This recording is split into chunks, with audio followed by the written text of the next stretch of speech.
Hello and welcome to Diagnosis Illnesses. I'm your host, David, and we will be baking chocolate surprise cookies today. Sorry, my voice cracked. Hi, I'm David, and this is Julia, and we're going to make chocolate chip surprise cookies. So, how do we start when we cook? First, you clean your surface off. Okay, so we did that, and you also... Always make sure when you cook to wash your hands. Perfect. Okay, so first we're going to start, we've got our ingredients all laid out, and any cookie recipe often starts with butter and sugar. So it's called creaming the butter with the sugar. So what that means is you put it into your mix master, if you have one. Okay, so this is 2 sticks of butter, which is 1 cup of butter, or half a pound. So we put half a cup of butter, and then we're going to put our sugar in. We've pre-mixed it. It's 1 cup of brown sugar, and when you measure brown sugar, you always push it down, and 2/3 a cup of white sugar, and when you measure white sugar, you don't have to push it down. So we're going to mix those two together in the mixing bowl. Just plop her in, and then we'll mix it at fairly high speed for about 5 minutes until the butter actually becomes light and fluffy. Slow at start. Once the butter is incorporated into the sugar, then you can go faster.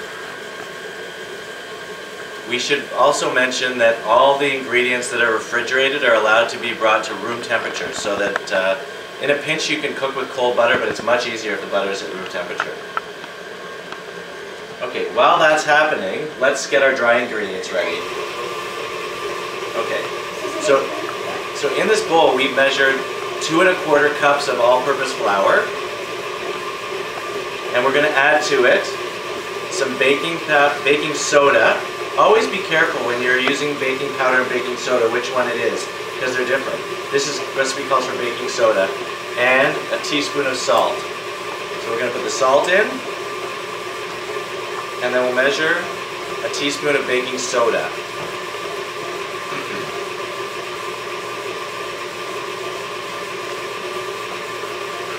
Whenever you're measuring dried ingredients, except for brown sugar, you always level it off, don't press it down. So this baking soda comes with a little ledge inside that helps you level it off.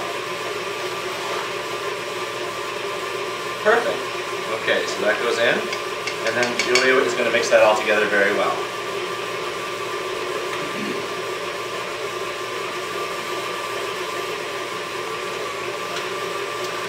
Now, because these are chocolate chip cookies, we're gonna put cocoa powder in, and we've used Ghirardelli, so natural unsweetened cocoa. So you do not want to use Nestle's Quick. You don't want to use anything with sugar in it, because then your cookies will be too sweet. You want to use any kind of cocoa powder, right? So that's what this looks like, and again, normally when you measure something dry, you level it off. Okay, so we'll mix that in.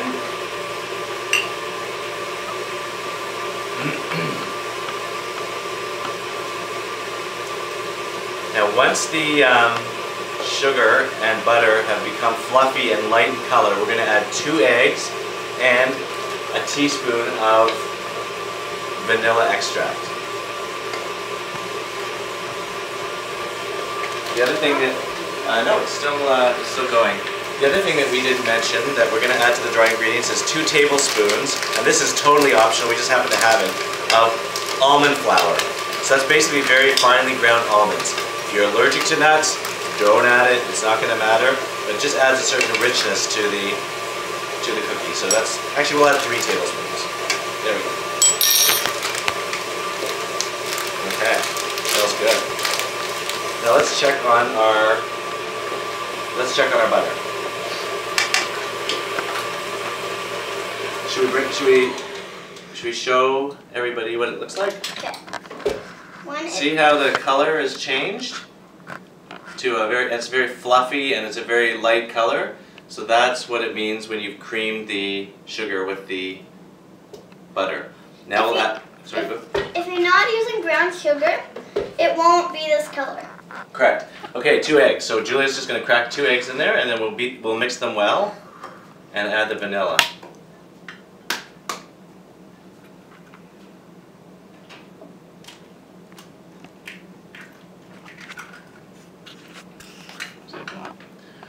We like to keep a damp cloth with us when we cook so that after you've cracked an egg, if you've got a little egg on your fingers, no worries. Just wipe and you keep going. Good. And then we'll put the teaspoon of vanilla extract in. And here's a teaspoon.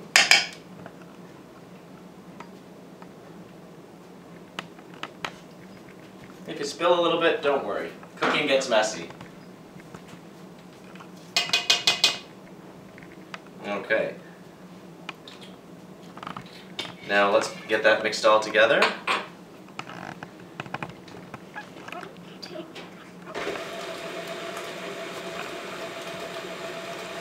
Now, the other thing we didn't mention at the very beginning was before you start cooking, preheat the oven. Our oven's going to be at 375 and not on convection. If you preheat your oven well in advance, it allows the whole oven to become a uniform temperature. If you don't preheat your oven, what will happen is the oven heats up very quickly from the bottom. You'll burn the bottom of your cookies. If you only preheat your oven for a short period of time, then the inside of the oven hasn't had a chance to get hot. So when you open the door, the temperature will fall quickly, and then the oven will have to heat up again, and then you will burn the bottom of your cookies. So if you want beautiful cookies, turn your oven on well in advance, maybe half an hour before you're ready to bake, so that it has a chance of really getting to a good temperature. Do you want to take a, does our director need to pause? Okay, seems like something broke. Okay, how does that look? Is it all incorporated? It's still a little liquidy. Alright, so let's turn it up. The other thing we should do is let's scrape down the sides with our spatula. So you've got a spatula there, because what happens is stuff sticks to the sides and then... And sticks to the mixer. Right.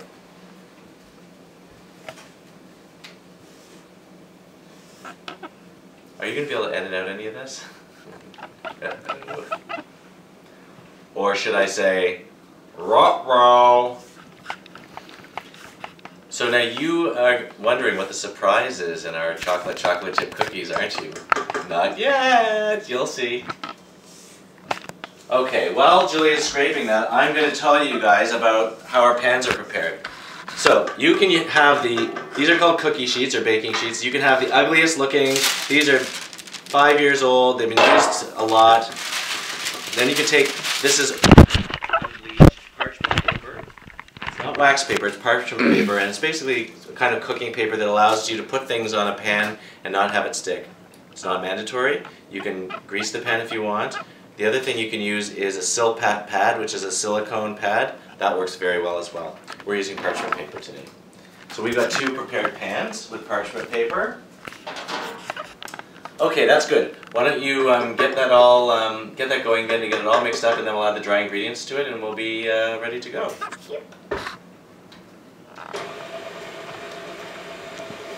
So it's almost time to reveal the surprise ingredients, right? Almost. So first of all, they are chocolate chips, so we will add 2 cups of milk. We like milk chocolate chips. Now, most chocolate chip cookies have semi-sweet chocolate chips in them, which are a little darker chocolate. You can use that too. We like milk chocolate because it's just a little sweeter, it's a little lighter. Have a taste of that. Of course, you'll wash your hands again afterwards. Good. Now, for the surprise, some people might think this is a good surprise, some people might think it's a horrible surprise. Just a few, maybe a half a handful of white chocolate chips, just to add another little element to it because it's such a dark cookie. And now this is controversial, people. I'm going to add about a dozen raisins. So every cookie will have 1 or 2 raisins in it, just for an extra juicy little surprise. Now I've taken these regular raisins and soaked them in boiling water for about 5 minutes to plump them up. The last surprise is in the freezer. Last night we took some peanut butter and we spread it on this parchment paper, and I sprinkled a little sea salt on it just to make a little salty bit. I froze it so that it would stay maybe a little more together when we added it to the dough, so it didn't spread all over the place. It would be more like chunks of peanut butter. So that's the other surprise. And then the one controversial thing that Julie and I can't decide upon, this is the peanut butter. So it's just we spread it out in about a 2 millimeters thickness and sprinkled some sea salt on top and put it in the freezer overnight.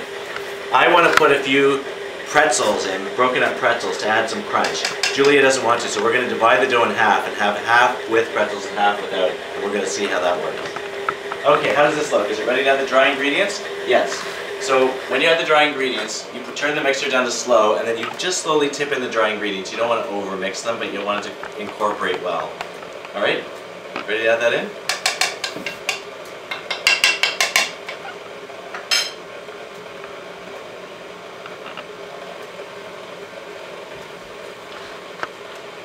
So she's just going to slowly tip it in. If some gets on the floor, you know, spills out, you don't want to spill too much because then your proportions will be wrong, but if some spills out, that's okay. And the other thing you can do is you can stop the mixer, you can dump it all in, and you can start it again. But it's just a little easier if it's all, if the mixer's going, because then you're incorporating it a little more evenly. Is that all in? Do you want me to lift the lid for the rest? No. Alright. Almost done. You should always have one of these spatulas around because stuff always sticks to the side of your mixing bowl. Good enough.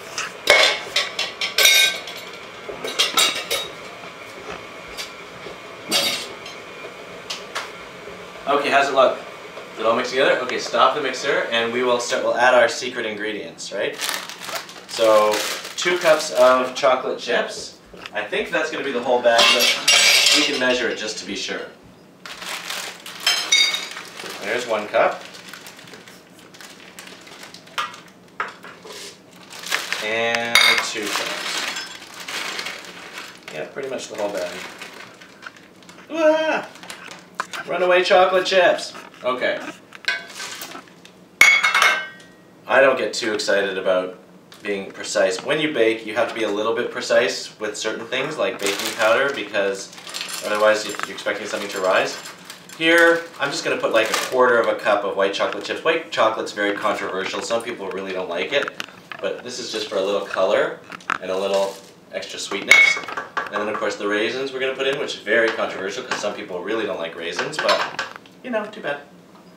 And then we're going to break up the peanut butter, and we're going to put that in as well. And then we'll mix it all together. And, uh-oh, I shouldn't have taken this out of the freezer so quickly. It's already defrosted. So what I'll do is I'll just scoop it up and throw it in. Probably the best thing to do for this would be to use commercially prepared peanut butter chips. Yeah. We were trying to avoid that, but alright, let's get this mixing. Again, if you're allergic to peanuts, obviously, don't use the peanut butter, it's just optional. Okay.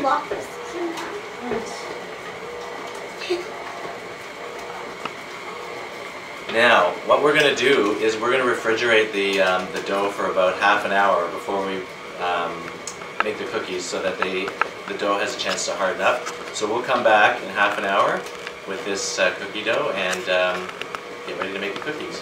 Okay, so this dough has come out of the fridge and it's fairly firm. And so now we're going to take tablespoons full and put them on the prepared tray with the parchment paper. Now you can make your cookies bigger or smaller. I like bigger cookies myself, so you can make them a heaping tablespoon. You can also help shape them a little bit with your fingers, you know, once they're on the pan. So we'll come back after we've got the tray filled so we don't take up too much of your YouTube time, and you'll see what the tray looks like with the Okay, so we've made some fairly large balls of dough on either one of our trays. Mine are even bigger than Julia's, but I like them big. You can see that some of these we've taken and we've sort of just, with slightly wet hands, made into little circles, but not too perfect. You don't want to over-handle it because you'll melt the butter. And then this one is just as it came off the spoon. So you can see that it's just very rough, but you'll see when they come out they'll all be the same, roughly the same shape. So let's put them in the oven. The oven's been preheating for quite some time at 375. We're going to put them both in at the same time and put them for 10 minutes, and then we'll check on them in 10 minutes. An hour. And maybe after 5 minutes we'll turn the pans around actually. So we'll set the timer for 5 minutes.